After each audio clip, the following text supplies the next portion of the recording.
Армысыздар, құрметті көрермендер, құрметті бақ өкілдері.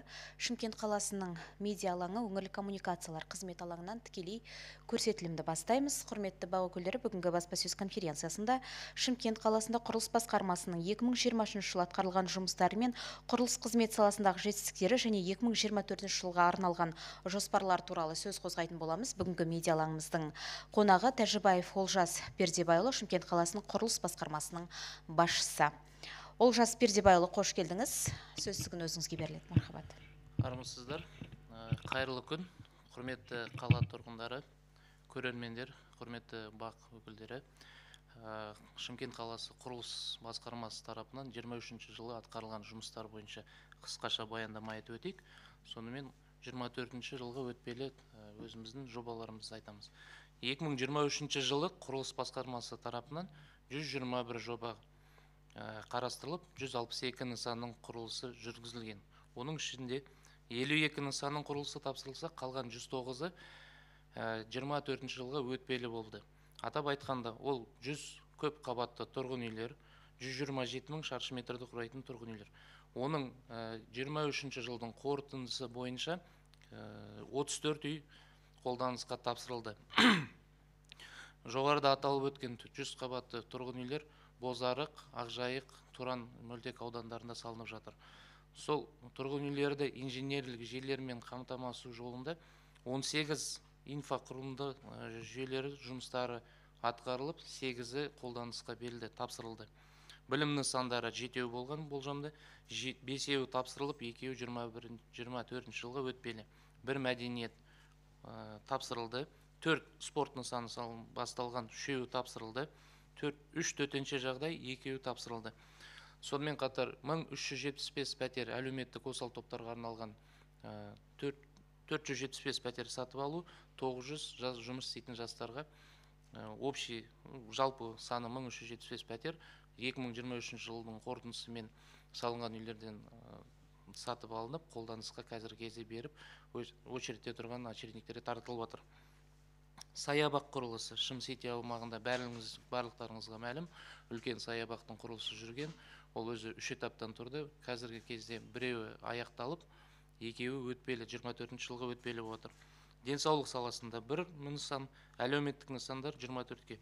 Ауыл шаруашылық, жаңағы қазіргі кезде өте өзекті мәселелердің бірі.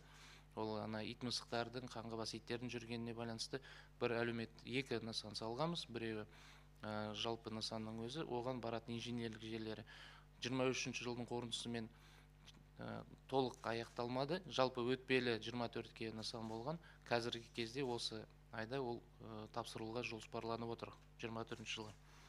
Сонымен қатар қарулы күштеріне бір өтпелі нысан, 3 мемлекеттік органдарға, 3 мемлекеттік органдарға капиталдық ремонт жұмыстары жүргізіліп жатыр. Ол 24-ке өтпелі. Барлықтарымызға мәлім, қазір енді оқушылар санының көп болуына байланысты жайлы орта мектеп президентіміздің тікелей тапсырмасына байланысты 18 мектептің құрылысы басталған. Ол негізі 23 пен 25 жылдарды қамтиды. 23 мен 24 биыл сентябрь айына тапсырылатын 12 мектебіміз бар. Қазіргі кезде жұмыстары қарқынды жүріп жатыр. 6 мектептің жер телімдері анықталып, жобалау сметалық құжаттамалары әзірленіп, 25 жылға планданып отыр. Ол қысқаша былайша айтқан 23 жылдың қорытындысындағы жұмыстарымыз. 24 жылда жаңа жоғарыда айтылып өткен өтпелі 103 жобаның қазіргі таңда 131 нысан құрылысы салу жұмыстары қарқынды жұмыс жүріп жатыр. Қалған 12 нысанымыз бізде 25 жылға өтпелі. Атап айтқанда 73 көп қабатты тұрғын үй, ол 2950 пәтер, немесе 239 мың шаршы метрді құрайтын тұрғын үй алаптары бүгінгі кезде жұмыс қарқыны жақсы, 24 жылға жоспарымыз. Оның 73 үйдің 66-сы биыл тапсырылады. Ол Ақжайық Мөлтек ауданы мен Бозарық ауданындағы үйлер. 207 мың шаршы метрді құрайды. Және де оған инженерлік инфрақұрылыммен уақытылы қамтамасыз ету жөніндегі жобаларымыз іске асырылып, қазіргі кезде жұмыстар жүргізіліп жатыр. Биылдан бастап біз былтырғы орындаған планымыз 1375 жаңа сатып алу пәтерлері болса, қазіргі кезде бизнес өкілдерімен кездесу жұмыстарын жүргізіп тұрақты түрде. Осымен қала аумағында, қаланың ішіндегі 7-8 бұлай локационный точкаларды анықтадық. Қазіргі кезде келісім сөздер жүріп жатыр. Жалпы мемлекеттік, былайша айтқанда правительствоның уровеньде көтеріліп жатқан мәселе болашақта үйлерді сатып алу мәселесі. Құрылыс барысында енді көбіне былай құрылысқа бөлініп, оның құрылысын қадағалау барлығы бұл жергілікті атқарушы орган құрылыс басқармасының тарапынан болады. Бірақ бизнес өкілдерін қолдау мәселесінде және жалпы жобалық сметалық құжаттамаларды әзірлеген кезде тікелей бізбен жұмыс істейді. Және өзінің тарапынан сол жобалық сметасын әзірлеп, жер телімдеріне үйлерін салып, болжам бойынша орындаған жұмыстарды біз биылға пландап отырмыз 1900 пәтер сатып алуға. Ол әлде қайда. Сонымен қатар жалпы 1900 пәтерге біз уже ақшасын сұрап алдық. Ол 1000 пәтер әлде 3 есе көтердік әлеуметтік осал топтардағы жандарға. Былайша айтқанда 1000 пәтерге дейін сатып алу мүмкіндігін 3 есе көтеріп, ақшасын түсіріп осы кезде жұмыс жүргізіп жатырмыз. 900 пәтер сол планмен жұмыс жасайтын жастарға арналған. 4 мәдениет орталықтары былайша айтқанда салынып жатыр. Жылдың аяғына дейін орындалады. 2 спорт нысаны, 3 төтенше жағдай, 2 саябақ, 3 мемлекет орын және мектептердің жұмыстары, 6 мектептің жұмысы қарқын жүріп жатыр. Қысқаша баяндамадағы былай 24-тің планымыз сол. Сонымен қатар әлеуметтік нысандарды күшейту жағынан жалпы Шымкент қаласында осы уақытқа дейін көбіне білім нысандары, балабақша мен мектептер былай айтқанда жеке кәсіпкерлік мектептер көп екен. Соны біз мемлекеттік меншіктен салу, мемлекеттің тарапынан салу үшін қазір үлкен ауқымды жұмыс жүргізіп, жобалық сметалық құжаттарын жөндеп қарап жатырмыз. Сол біздің 24 жылғы жұмыс пландарымыз. Рахмет, Олжас Пердебайұлы. Әріптестер, енді сұрақ жауап кезеңіне өтеміз. Сұрақтарыңыз болса мархабат. Алдарыңызда микрофон бар. Сұрақтарыңыз бар ма, әріптестер? Күнгей KZ, Ара Есенбек. Армысыздар. Өткен жыл қателеспесем Шымкентте биыл жыл соңына шейін 2 миллион шаршы метр пәтер салынады деген ақпарат шықты. Ненің есебінен? Қателеспесем бұған дейін миллион шаршы метр жылына салынатын. 2 есе ұлғайту ненің есебінен жүреді? Сосын Қонаев даңғылының бойында 25 қабатты, қателеспесем, көп қабатты ең үлкен үйлер тұрып жатыр. Бұл жеке инвестордың есебінен қателеспесем. Жалпы ол жерде жер бедері, жер қыртыстары дұрыстау жаңағы зерттелді ме? Ондай көп қабатты үйлерді біздің Шымкенттің несіне қалай келеді? Қолай ма деген ғой. Сұрағыңызға рахмет. Жалпы өткен жылдары, оның алдыңғы жылдары Шымкент қаласына 1 миллион шаршы метрді құрайтын, былайша айтқанда жоспарлы жылдағы планымыз болатын. Биылғы жылдан бастап сіз кішкене қателесіп тұрған деп айтайын. Негізі бізге биылғы жылға Шымкент қаласына 1 миллион 400 шамасына план қойып жатыр. Ол дегеніміз, ол мемлекеттік құрылыс мемлекеттік тапсырма арқылы салынып жатқан үйлеріміз, және атап айтқанда өзіміздің тарапымыздан салынып жатқан 3 Ақжайық, Бозарық, Туран мөлтек аудандарындағы үйлердің құрылысы. Сонымен қатар жеке кәсіпкерлердің атап өттім ғой, сатып алуға дайындалып жатқан үйлердің, оның бәрі есепке алынады. Ол архитектура, газ мекемелері әріптестерімізден жалпы есебіне алыну бойынша планымыз, биылғы болжамда план құрған 1 миллионды біз одан ары көбейтеміз ба деген оймен ұсыныстармен шығып отырмыз. Сол ұсынысқа байланысты берілген тапсырма дегендей.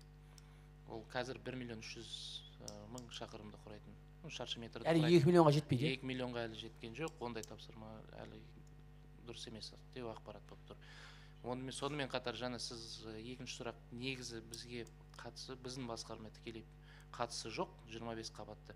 Бірақ менің білуімше барлық жоба әзірленіп дайындалған кезде сәулет құрылыс басқармасы бар, архитектура мен жер қатынастары басқармасы мен эскиз согласовывается, эскиз жобалық сметалық құжаттама әзірленіп, солармен көрсетіп бүкіл жұмыстар қаралады. содан кейін зерделеу жұмыстарынан кейін ғана жалпы жердің қолайлығы сол салынуға байланысты сол рұқсаттама қағаздарын алғаннан кейін ғана соған рұқсат беріледі. Жалпы оны зерделемей барып 25 қабатты үйлерін салып тастау мүмкін емес. Сауалыңыз бар ма? Түсінікті. Әріптес қойсын? Бұйысы? Микрофон жеткізіп берсеңіздер. Панорама Шымкент, Павленко Сергей Анатольевич. Я посмотрел у вас данные на строительство парка 4 миллиарда. Скажите, пожалуйста, какова судьба парка, который планировался возвести на бывшем мусорном полигоне? Второе. Программа «Шаткал», там, где парки размещаться должны были во врагах. Спасибо за вопрос. Касательно парков, 4 миллиарда – это переходящий объект Шим-Сити. Ну, то, что у нас сейчас строится, 45 гектаров земли, определен земельный участок. И строительство начато в 2023 году, оно на сегодняшний день ведется, состоит из 3 этапов. Первый этап мы завершили касательно стоимости. На сегодняшний день стоимость данного проекта изначально при проектировании и начале строительства определена порядка 15 миллиардов. В целях оптимизации данного проекта на сегодняшний день ведутся работы. То есть по заданию, в целом мы его оптимизировали, сейчас стоимость его, изначальная стоимость проекта, так скажем, она оптимизировалась. Оптимизация произошла из-за того, что то есть мы участки чуть оптимизировали. Самый центральный основной парк на сегодняшний день завершен и планируется ввести его в ближайшее время. Сейчас идет оптимизация проекта. Касательно вопроса Шаткал, данный мусорный полигон. Сейчас ведутся работы в целом по выравниванию, начаты работы за счет, так скажем, социальных обязательств бизнеса. Сейчас мы эту работу проводим, будем подготавливать основу для того, чтобы разрабатывать, начинаем разрабатывать проектно-сметную документацию. Она сейчас у нас будет, так скажем, оптимизированный, хороший проект будет разработан, но недорогой. Самая основная задача – это сделать удобный, хороший проект для времяпровождения нашего населения города, но в то же время недорогой проект. В этой части работы ведутся. Я знаю, есть 3-4 локации Шаткал, в том числе и мусорный полигон. По нему сейчас все работы по выравниванию данных земельных участков по подготовлению ведутся. Параллельно ведутся работы по разработке проектно-сметной документации. Микрофон, пожалуйста, возьмите. Небольшое дополнение. Дело в том, что на мусорном полигоне, вернее, мусорный полигон, бывший мусорный полигон, уже со всех сторон обрезан постройками. То, что изначально предполагалось, какая площадь, она уже сократилась, как шагреневая кожа. Я прошу прощения. Возможно, я могу ошибиться, так как я пришел с другого региона, и для меня местность чуть-чуть, я сейчас осваиваюсь, сразу скажу. Есть мусорный полигон, наверное, он один, да? Есть земельный действующий, старый, да? Скорее всего, на старом земельном участке, который мы уже отведенный участок, там в границах участка, который был изначально запланирован, мы будем работать, мы будем производить работы. То, что вы говорите, касательно того, что его там, условно земельные участки отметаются там под частные руки, этот вопрос очень остро стоит в руководстве города. Сейчас очень много земельных участков, отведенных в свое время в руки частные. Мы этот вопрос сейчас Управление архитектуры и градостроительства рассматривает, законность данных вопросов. Если это незаконно, мы будем возвращать и производить работы в пользу города. В пользу города. Все работы будут производиться. Есть еще вопросы? Представьтесь, пожалуйста. Галушко Ирина, Казинформ. Сколько в прошлом году строилось, сколько в этом году строится, увеличивается ли у нас количество домов и, соответственно, людей, которые смогут получить жилье в этом году? Тут вопросы к вопросу управления жилья, но тем не менее строительство это ваше. Хорошо. Спасибо за вопрос. Вопрос понятен. В начале доклада я, в принципе, рассказал программу, что сделано было за 2023 год и план на 2024 год. В 2023 году касательно строительства жилья было 100 жилых, 100 многоквартирных жилых домов, начато строительство. Из них 34 мы сдали в прошлом году. Площадь составляет 127 тысяч квадратных метров. Планы на 2024 год. Строительство жилья, если не ошибаюсь, у нас 70, это переходящие 73 многоквартирных жилых домов, составляющая площадь 230 тысяч квадратных метров, 2950 квартир.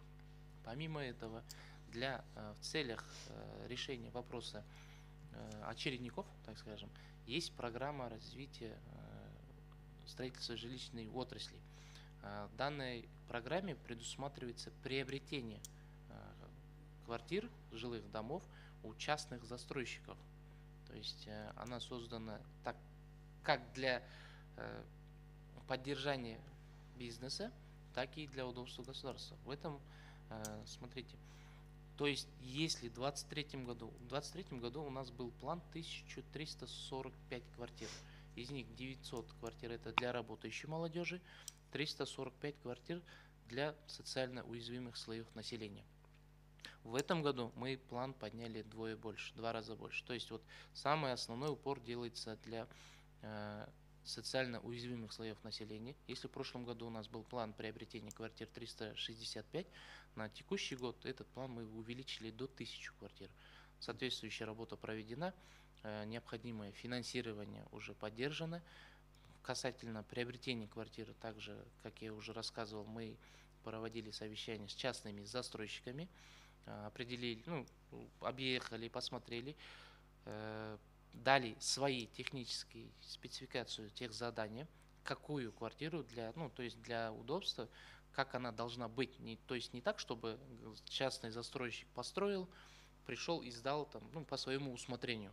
То есть это бюджетные деньги, есть особые требования к состоянию, так скажем, квартирам, как оно должно быть. В этом году этот план мы планируем до конца года завершить, порядка 2000 квартир только приобрести. Так, в связи с этим, только приобретение 2000 квартир, также это порядка 200 тысяч квадратных метров жилья и порядка 3000 квартир за счет бюджета, то, что строимся.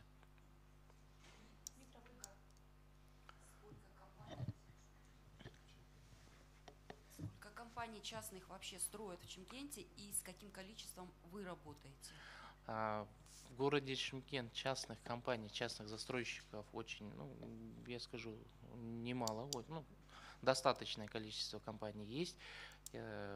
Большая часть адаптирована на строительство жилых домов, скажем, комфорт плюс бизнес-класса для продажи. На сегодняшний день мы нашли потенциальных порядка 7 компаний, которые готовы сотрудничать с государством по всем требованиям и условиям, которые мы предоставим, работать и произвести работы по строительству, в дальнейшем передать для города по приобретению. Ответил на ваш вопрос? Надеюсь. Сауалдарыңыз бар ма? Соңғы сауал болса, Арай Есенбек. Сіз айтып өткен 1.3 миллион квадрат жоспарлап отқан ол тек мемлекеттік тапсырыс есебінен бе, әлде жеке сектордан да, жеке меншіктердің инвесторлардың есебінен де қосылатын үйлер ма? Бұл бірінші сұрақ. Екінші сұрақ, сіз жайлы мектеп жайлы айттыңыз, 12 мектеп биыл бітеді, 6 мектептің жер учаскесі анықталып жатыр дедіңіз. Қателеспесем, былтыр осы үкімет отырысында осы үлкен сынға ұшырады осы жұмыстар. Өйткені созылып бара жатыр деді, жер учаскелері. Сіздер кешігіп жатқан жоқсыздар ма жер учаскесін анықтауда? Үшінші сұрақ, үлкен стадионның құрылысы жайлы әңгіме болып еді. Ол жұмыстар қай стадияға келді? Сұрағыңызға рахмет. Так, шаршы метрдің планның өсуіне байланысты мен сізге айтып өтейін. Ол жалпы қалаға план, сол қалада құрылысы жүріп жатқан тұрғын үй нысандары, ол кәсіпкердің есебінен, ол мемлекеттік тарапынан есептелгеннен кейін жалпы план 1.300.000-1.400 квадрат метрді биылғы планды орындау общий, жалпы есепке алынып отыр. бәрінің саласының. Кейінгі екінші сұрағыңыз жайлы мектептер байланысты.